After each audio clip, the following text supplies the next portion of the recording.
When we are digging here and we found antiquities in Jerusalem, that means that Jerusalem, it's like a mirror of history.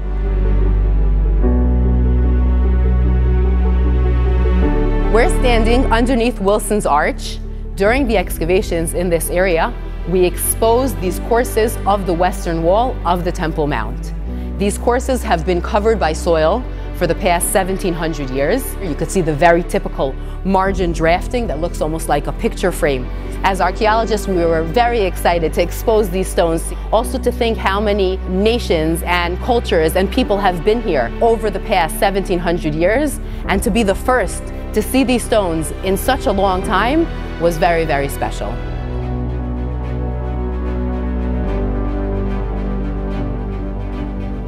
We are excavating beneath the Western Wall Plaza. I'm standing within an industrial structure from the early Islamic period. The rooms of the structure are separated with doors.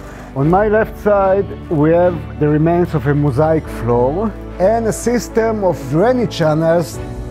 We have here a set of finds, typical oil lamps. One of the most interesting type of finds are the miniature vessels. Through playing, the children were taught how to use the items. This area is situated just in front of the Temple Mount. I'm standing now on a staircase that goes down and leads into an underground vault. You can see here a very nice arch. We can see the entrance into another section of the hall. Always people lived here. The Mamluks came in the 13th, 14th century. After the Ottomans came in the 15th, 16th century.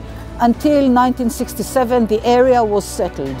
As archaeologists, we are interested in all the phases that this area was settled, so we just uncover it layer by layer.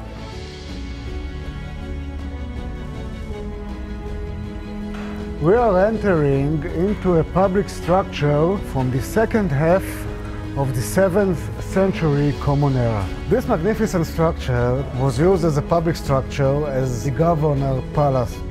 The structure is important because it stood very close to the Temple Mount. Right below me there are carved niches within the bedrock. Those niches were used for storage places. The triangle carved niches were used for oil lamps. We're standing about 100 meters west of the western wall of the Temple Mount. We're walking right now on the Roman Cardo of Jerusalem. This Cardo was paved according to typical Roman standards. You could see the diagonal stone slabs, which are placed that way so that the wheels of the horses don't fall into the cracks, with the stores aligning the sidewalk. As we started excavating and lowering the level, we started exposing finds from earlier periods. Directly underneath the Roman Cardo, all of a sudden the excavation exposed a structure, probably part of the government area of the First Temple period. We found these stamps that bear names on them, written in ancient Hebrew script. When we are digging in Jerusalem, we find the history. For us to find the history of Jerusalem, it's to find our roots. It's to come back home.